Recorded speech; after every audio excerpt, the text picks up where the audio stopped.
Não tem muito alguma coisa mítica para a gente plagiar, porque virou tudo uma confusão para trás. Parece que deu uma coisa flat assim na relevância das coisas. Agora é nunca mais. Cláudio Vigo e Carlos Pontual conversam sobre música e sobre tudo mais. Hoje, nada de novo no front sob o sol hiper pós-moderno. Boa tarde, bom dia, boa noite. Estamos aqui, quer dizer, cada um está num canto, né? Eu estou em São Paulo, o Cláudio Vigo está em Niterói. Estamos aqui mais uma vez, nosso podcast. Tem uma questão conceitual aí que é legal a gente colocar, que pós-modernidade é uma coisa que, vamos dizer, efetivamente, tanto na filosofia quanto em todas as coisas, é uma coisa que já acabou. Já acabou já há bastante tempo. Isso iniciou no fim dos anos 70, pegou, o auge disso foi o início dos 80, que você tem na filosofia caras como o Baudrillard, o Lyotard, e esses caras todos que conceituaram isso. E o Derrida também, que foi um grande teórico dessa história, que, por incrível que pareça, é um termo que vem da arquitetura. O Derrida, quando ele coloca essa questão da desconstrução e da pós-modernidade, ele estava andando com arquitetos. Na biografia dele, isso fica bem claro. E a pós-modernidade na arquitetura foi um rompimento com a arquitetura moderna, e eles instituem um retorno às formas clássicas ou neoclássicas, vamos dizer assim, como pastiche, né? É uma brincadeira kitsch, vamos dizer assim, com os cânones e principalmente renegando a funcionalidade, né? Então, o pós-moderno ele é uma crítica à funcionalidade e ele é uma crítica à noção de vanguarda, principalmente. Então, isso veio nos anos 80, todo mundo lembra disso. A gente, nos 80, deu uma grande parada nesse conceito de vanguarda, de que o mundo estava indo para frente. Os filmes todos eram filmes cult, né? Que, na verdade, o que é o cult? O cult é alguma coisa que você cultuava no detalhe. Assim, você pegava um pequeno pedaço daquilo ali e você, que saquei isso aqui. Era uma coisa de iniciados. E outra coisa também é que você tem uma decadência violenta da noção de comunidade. Você perde, vamos dizer, os grandes projetos comunitários, né? Passa a ser totalmente individual. E aí você começa a decadência da psicanálise, que é uma dessas que vem retomando hoje em dia, e você tem uma série de questões, tanto na literatura, aí vai ficar enfadonho e prolixo eu ficar falando isso aí, mas é mais ou menos a base é essa aí. Hoje, o que a gente conceitua e que é colocado, quando você começa com Bauman, lá atrás, começa a falar sobre sociedade líquida, não sei o quê, e principalmente tem um filósofo francês chamado Lipovetsky, que impõe o conceito de hipermodernidade, que seria um antagonismo ao pós-modernismo, e é um discurso que está permeado pela tecnologia e pelo suporte das mídias tecnológicas. Então, citando aqui o McLuhan, né? Quer dizer, o meio, de novo, volta a ser a mensagem, porque a maneira de você passar esse conhecimento, ele vai ter grande influência no conhecimento propriamente dito. Assim, o que se chama de pós-moderno, uma coisa é uma visão acadêmica que nem Eu adoro música clássica. Não, mas música clássica foi apenas no período clássico. Essa música que você está ouvindo é o período barroco, não é música clássica. Acaba que o termo foi incorporado. Se você chamar uma coisa de moderna, virou necessariamente do período moderno, que já passou há um tempão. Uma coisa que é retrógrada, uma visão moderna de administração, sei lá, foi incorporada, né? Então tem essa coisa. O que se define o pós-moderno é meio que um vale tudo, né? Depois do período moderno, agora hipermoderno, tem que ser uma coisa referência, sempre uma referência. Eu estou querendo sair um pouco da coisa da academia. Não tem nada de academia, é o nome que as coisas têm. Assim, a gente chama de pós, mas a gente pode falar de contemporâneo. É um termo legal, contemporâneo. O que a gente está vivendo na contemporaneidade. Estamos vivendo isso daí. A gente já teve uma conversa semelhante, assim, quer dizer, passou um pouco por essa... eu comentei que de 20 anos para cá começou a ficar um pouco mais difuso, pelo menos na minha visão, mas eu já vi outras pessoas já sendo a mesma coisa. Essa coisa de tudo ao mesmo tempo agora, que começou no pós...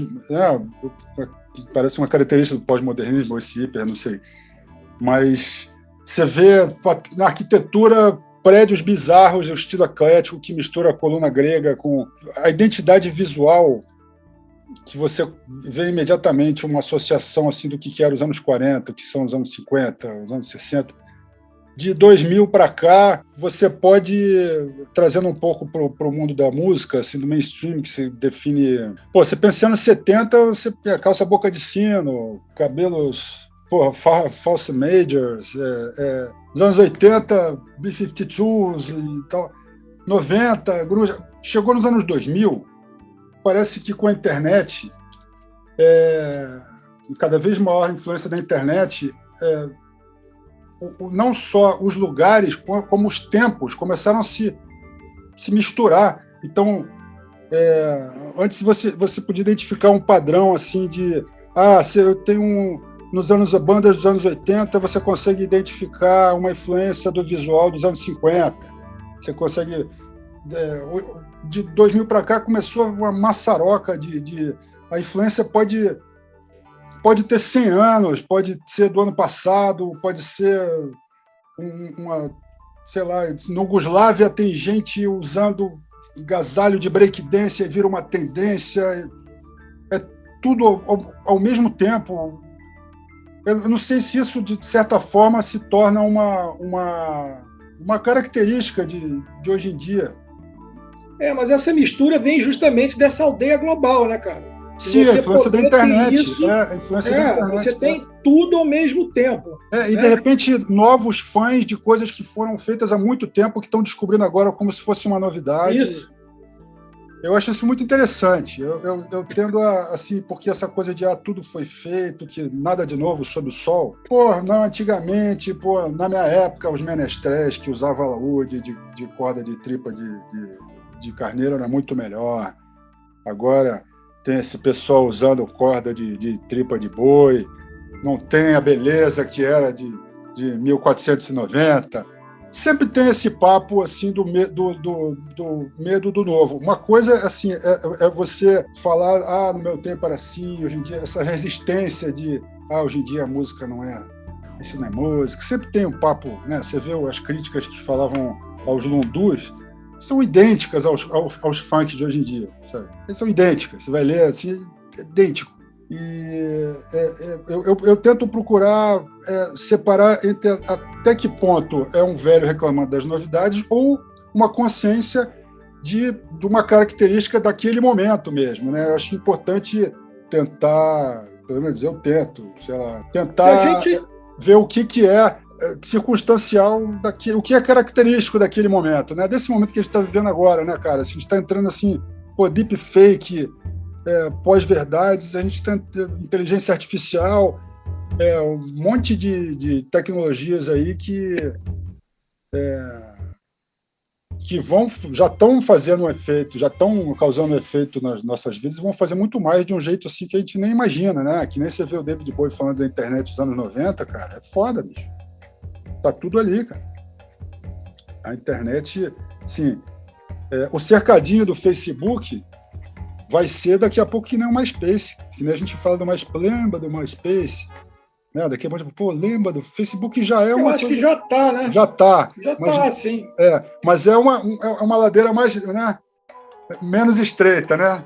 Assim, o MySpace, a queda foi imediata, foi muito, acho que teve coisa de investimento errado também, começou a encher de propaganda. Mas, Pontual, olha só, deixa eu falar um negócio aqui. Na verdade, o diferente, vamos dizer, as épocas onde a coisa foi diferente foi o contrário. Foi quando as pessoas passaram a ter esse otimismo e essa visão que as coisas eram progressivas. O ser humano sempre, lá no milenarismo, tal, eu sempre achava que já tinha feito de tudo e que o mundo ia acabar. Entendeu? Que isso ia ter um fim e que não ia ter. Quando você entra no Renascimento e na cultura moderna, né, que começa lá atrás, e aí você tem essa visão de progresso, de futuro em andamento. O tempo passa a ser linear. Antes não era. O tempo era cíclico, né, vamos dizer.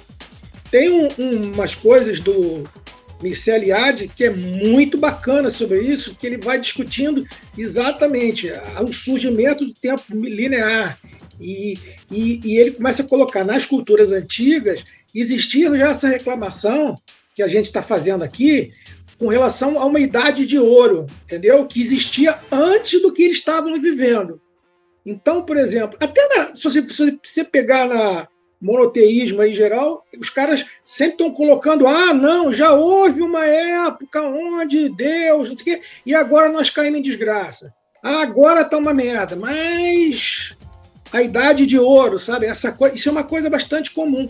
E isso só vai sofrer um abalo muito recentemente. Por isso que a gente está meio piroca das ideias. Porque essa ideia aí de futuro progressivo, ela foi pro caralho. A gente está num momento meio parecendo que voltar a circular, né? Do futuro como uma melhoria, né? Essa ideia tá, hoje em dia, tá todo mundo apavorado, né? A maioria das séries são sobre distopias e todo mundo... Na música até, se você for ver, assim, o que você tem? Aquilo que você estava falando, é uma grande catálogo, como se tivesse um grande catálogo aberto e cada um pega um pedaço de alguma coisa e recicla aquilo. Mas ainda então, aparece novidade, né? Ainda aparece novidade. Sim, mas a maneira de reciclar, você pode fazer uma coisa nova com aquilo. Não estou dizendo que, pelo fato de ser reciclado, seja uma coisa que seja plágio ou cópia, não. Sim, claro. Às vezes o cara recicla alguma coisa e se você for ver um cara que é bem pós-moderno, no conceito clássico que a gente estava falando, o Prince.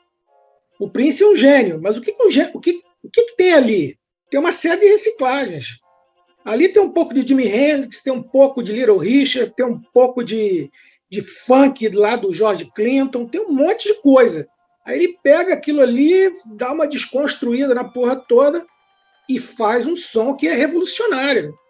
Mas ele é cheio de coisa que ele catucou lá no passado. Mas ele chegou a ter uma coisa de invenção também.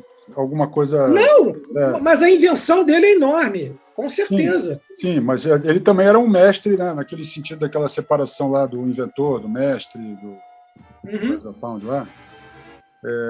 O Prince é uma categoria à parte, assim, porque ele tem essa coisa também de o rei do baile, né? Ele não sei quanto tempo que ele ficou, acho que 10 anos tocando em Las Vegas, tá? Ele tocava o Hit Parade também. Gostei dessa música, estava tocando no rádio. Botava no... Tinha uma coisa também de operário, né? Mas teve um momento ali, acho que principalmente ali nos anos 80, assim... também foi o auge do comercial da carreira dele, né? Mas teve um momento que eu acho que teve uma coisa mais original mesmo, né? De invenção, que acho que ele, caramba, isso aí é uma... Você vai ver uma música tipo When Doves Cry, é um negócio muito diferente de qualquer coisa. Quer dizer, tem até um trecho ali, música barroca ali, né? Um intermédiozinho ali e tal. Mas já começa a ficar, as influências, as misturas já começam a ficar tão difusas, já viram, caramba, isso aí é uma coisa que tem que chamar né, do nome do cara mesmo, né? Mas ele é um típico artista pós-moderno, né, cara? Assim, Sim. Pegou tudo que ele ouviu no rádio, viu na televisão e ouviu em casa e na rua ou na cabeça dele. Você pode... Outro cara que é extremamente pós-moderno nesse aspecto é o Tarantino, por exemplo. Tarantino Sim. recicla toda aquela cultura, vamos dizer, pop e aqueles filmes B, né? Ele faz uma mistura daquilo ali. E outro cara que faz isso, que fez isso muito bem, é o Brian De Palma, por exemplo, que também recicla tudo, e ele ainda é pior, porque ele repete literalmente os filmes e faz pequenas modificações, né? Sempre plagiando Hitchcock, né? Alguma outra coisa. É um cara que teve essa característica. Eu acho que a gente está vivendo um momento diferente. Na verdade, a gente está vivendo um momento que não tem muito assim alguma coisa mítica para a gente plagiar, porque virou tudo uma confusão para trás. Quando você olha, tem muita coisa e muita referência. E tudo parece que deu uma aplainada, uma coisa flat assim na relevância das coisas. Sim. Tudo parece que tem a mesma importância. Isso tem um lado bom e um lado ruim, né? Por um lado você vê o artista postando na internet, tô aqui arrumando a mala. Pô, foda-se, né? Mas tá todo mundo interessado, né? O cara tá arrumando a mala, ele vou viajar amanhã. Nossa, quando é um artista, ainda vai, né, cara? Não é um artista inalcançável, ele arruma a mala que nem a gente, né? Não, a grande diferença é que o homem comum passou a ser o objeto disso, né? O cara vira influência para mostrar a sua vida. Você vê frases geniais de pessoas que você não esquece de quem falou a frase. Tem uma coisa que, assim, o Twitter já está em franca decadência depois da influência do Elon Musk, que onde bota o dedo, o negócio vira uma... Mas tem uma coisa assim, fornece pessoas famosas, sei lá, um grande escritor, um grande... você consegue ver pessoas dessas assim que alcançaram um certo status assim falarem merdas. Muita. E, por outro lado, você vê o Zé Mané da Rua falar coisas geniais. Isso é sensacional. Isso é uma coisa que é dos nossos tempos. Agora, por outro lado, você tem um monte de youtuber falando merda que tem o mesmo peso de um cara que tem doutorado naquele assunto. Isso pode se tornar uma coisa perigosíssima também, mas acho que a gente já está além dessa fase, já estamos começando a revalorizar assim, certas opiniões sobre certos assuntos têm mais peso do que outras, né? Isso, mas tem o efeito manada, né? Isso, né? O efeito manada é foda, né? Porque, na verdade, você começa com uma coisinha ínfima e aquilo ali é muito rápido. Em 2 dias você mata uma pessoa e depois ninguém lembra mais. Nem do morto, nem do processo. É uma coisa meio kafkiana que a gente está vivendo, entendeu? É Kafka puro mesmo. Você não tem um processo que tem início, meio e fim. Um dia, alguém, como no livro o processo, vai chegar para dizer e você assim, olha, eu tenho um processo contra você, cara. Você fez merda. Mas que merda que eu fiz? Você fez merda. Você deve saber. Aí você vai ser... aí você vai ficar fudido ali com todo mundo dizendo que você fez merda, você vai ser condenado e você vai cair fora do jogo e para se levantar depois é foda, cara. Mas no Colônia Penal eles tatuavam o crime nas costas do preso. Né? Não, aí é outra também obra. Também é kafkiano, mas é outra abordagem, outro caso. Eu estou falando especificamente dessa coisa de que você não sabe bem do que você está sendo julgado e a velocidade disso. Agora é nunca mais. Cláudio Vigo e Carlos Pontual conversam sobre música e sobre tudo mais.